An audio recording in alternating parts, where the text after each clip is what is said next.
मित्रों नमस्कार, स्वागत है आपका हमारे YouTube चैनल एसएस महावचन में। आज हम बात करते हैं द्रौपदी की 5 गलतियां और मच गया महाभारत। महाभारत में द्रौपदी एक अहम किरदार है। द्रौपदी के जीवन और चरित्र को समझना बहुत ही कठिन है। उन्हें तो सिर्फ कृष्ण ही समझ सकते थे।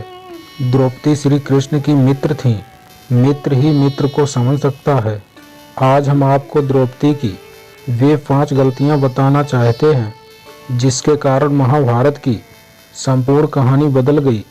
यदि द्रौपदी यह गलतियां नहीं करती तो आज इतिहास कुछ और होता। पहली गलती, स्वयंवर में कर्ण का अपमान करना। द्रौपदी कर्ण को चाहती थी, लेकिन जब उसे पता चला कि कर्ण तो सुतपुत्र हैं तो उन्होंने अपना इरादा बदल दिया।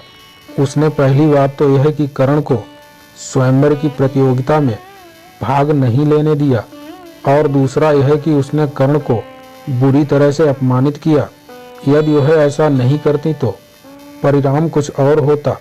हालांकि द्रौपदी के पिता ने द्रोणाचार्य की मृत्यु की प्रतिज्ञा ली थी और उनका वध अर्जुन के अलावा और कोई नहीं कर सकता था, इसलिए वे चाहते थे कि उनकी पुत्री का विवाह अर्जुन से ही हो। दूसरी गलती, पांडवों की पत्नी बनना स्वीकार करना। अर्जुन ने स्वयंवर की प्रतियोगिता को जीत लिया था, लेकिन किसी भी परिस्थितियों में द्रौपदी यदि 5 पांडवों की पत्नी बनना स्वीकार नहीं करती तो आज इतिहास कुछ और होता। द्रौपदी कुंती के कहने या स्वयंवर के बाद युधिष्ठिर और वेद व्यास जी के कहने पर 5 पांडवों से विवाह करना स्वीकार किया था। तीसरी गलती, दुर्योधन का अपमान। द्रौपदी ने ही इंद्रप्रस्थ में युधिष्ठिर के राज्य अभिषेक के समय दुर्योधन को कहा था, अंधे का पुत्र भी अंधा। बस यही बात दुर्योधन के दिल में तीर की तरह धस गई। यही कारण था कि धूत कीड़ा में उनसे शकुनी के साथ मिलकर पांडवों को द्रौपदी को दांव पर लगाने के लिए राजी कर लिया था। धूत कीड़ा या जुए के इस खेल ने ही महाभारत के युद्ध की भूमिका लिख दी थी, जहां द्रौपदी का चीर हरण हुआ था। चौथी गलती है युद्ध के लिए प्रेरित करना।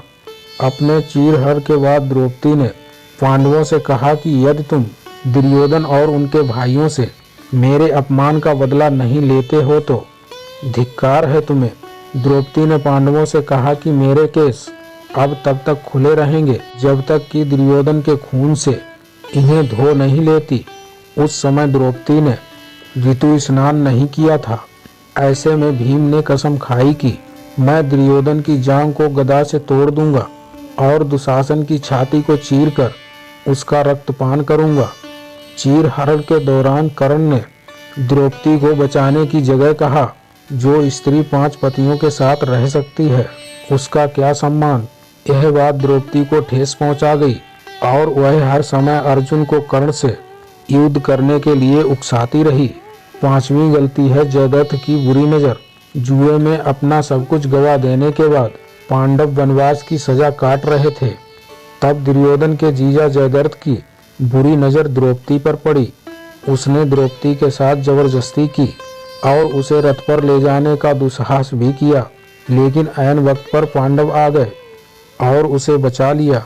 पांडव वहीं पर जयद्रथ का वध करना चाहते थे, लेकिन द्रौपदी ने पांडवों को ऐसा करने से रोक दिया, जो कि उसकी बड़ी गलती थी। द्रौपदी ने जयद्रथ के सिर के बाल मुड़वाकर 5 चोटियां रखने की सजा दी और सभी जनता के सामने उसका घोर अपमान करवाया। जयद्रथ किसी को अपना चेहरा दिखाने लायक नहीं रहा और हर पल अपमान को सहता रहा। इस अपमान का बदला जयद्रथ ने चक्रव्यूह में फंसे अर्जुन के पुत्र अभिमन्यु को मौत के घाट उतार कर लिया। तो यह थे द्रौपदी की महाभारत को रचने में खास भूमिका। हालांकि द्रौपदी का उपरोक्त के अलावा और भी बहुत कुछ योगदान रहा है। इनमें से ऐसे कई कार्य हैं जिसके लिए उनकी प्रशंसा की जानी चाहिए।